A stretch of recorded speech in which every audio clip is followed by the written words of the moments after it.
Assalamualaikum warahmatullahi wabarakatuh.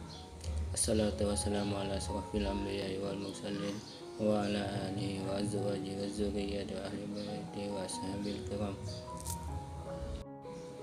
Sejarah singkat Syekh Muhammad Nafis Al-Banjari. Nama lengkap beliau adalah Muhammad Nafis bin Idris bin Husain.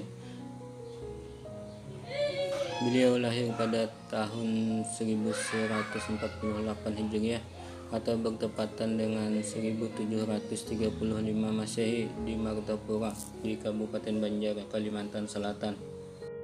Beliau adalah masih keturunan dari bangsawan Kerajaan Banjar.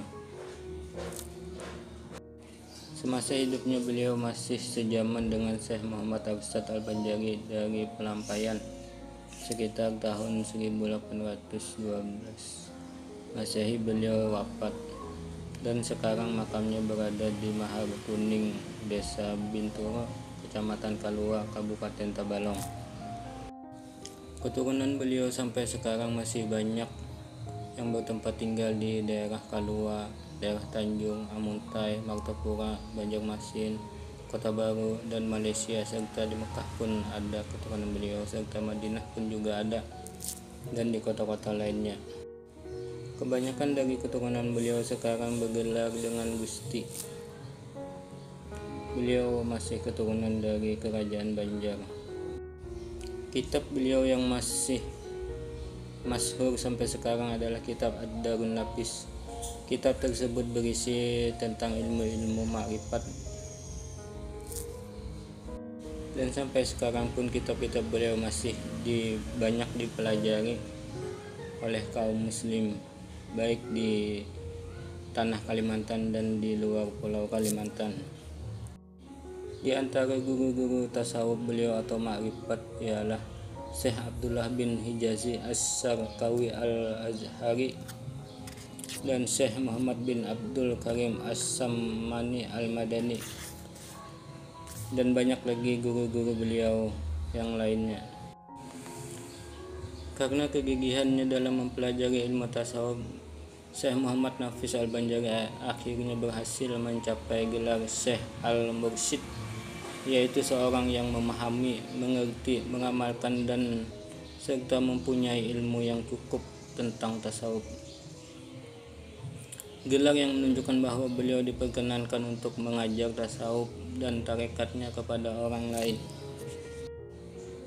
Beliau bukan saja mengajar di tempat kediamannya saja, tetapi beliau juga adalah seorang yang sering berkelana sambil berdakwah.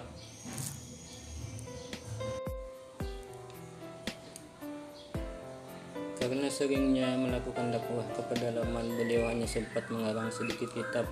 Sampai sekarang yang terlacak hanya 2 buah kitab, yaitu kitab Kanjus Sa'adah dan Ad-Darun Nafis. Kitab Kanjus Sa'adah yaitu kitab yang berisi tentang istilah-istilah tasawuf,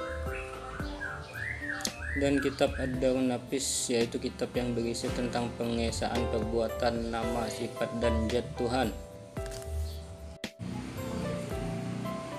Kitab Darun Nafis yang pada mulanya dikarang hanya memenuhi permintaan kawan-kawan, namun pada akhirnya banyak diminati dan tersebar luas ke pelosok Nusantara, bahkan sampai ke negara-negara Timur Tengah dan Asia Tenggara seperti Mesir, Mekah, Madinah, Thailand, Singapura, Malaysia.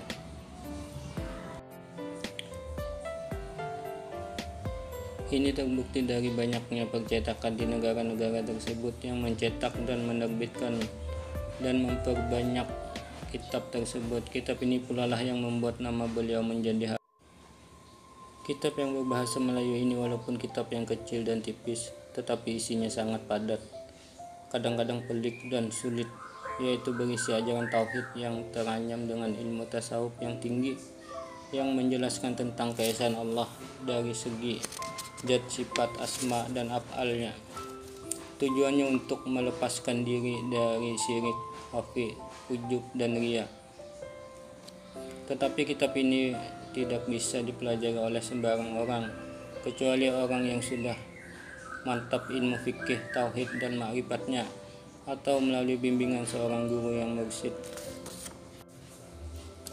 Syekh Muhammad Nafis Al-Banjari seperti kebanyakan ulama Melayu Indonesia lainnya mengikuti mazhab Syafi'i pada fikih dan Asy'ariyah pada ilmu tauhid, juga menggabungkan diri dengan tarekat Qadariyah, Satariyah, Samaniyah, Naqsabandiyah dan Alwatiyah. Sikap beliau ini dapatlah dilihat pada bagian akhir tulisan dalam kitab beliau Ad-Darun Nafis, yaitu Banjar tempat lahirnya, Makkah tempat diamnya, Syafi'i mazhabnya, Asy'ari i'tikadnya, Junaid ikutannya, Qadariyah tarikatnya, Satariyah pakaiannya, Naqsabandiyah amalannya, Alwatiyah makanannya, Samaniyah minumannya. Dilihat dari pemahaman, rujukan dan pengambilan beliau di bidang ilmu fikih, tauhid, tasawuf dan banyaknya macam tarekat yang sudah masyhur sebagai pegangan beliau adalah merupakan jaminan tentang kebenaran ajaran sekaligus isi kitab yang beliau karang, yaitu Ad-Darun Nafis. Dihimbau bagi yang ingin mempelajari dan memperdalam kitab Ad-Darun Nafis ini agar melalui bimbingan dari seorang guru yang mursyid, yaitu yang memahami, mengerti dan mengamalkan serta mempunyai ilmu yang dalam tentang ilmu tauhid dan ilmu tasawuf, supaya tidak salah pengertian. Cukup sekian dulu sejarah singkat Syekh Muhammad Nafis Al-Banjari. Wabillahi taufiq wal hidayah. Assalamualaikum warahmatullahi wabarakatuh. Semoga bermanfaat pada para penonton dan para pemirsa semua.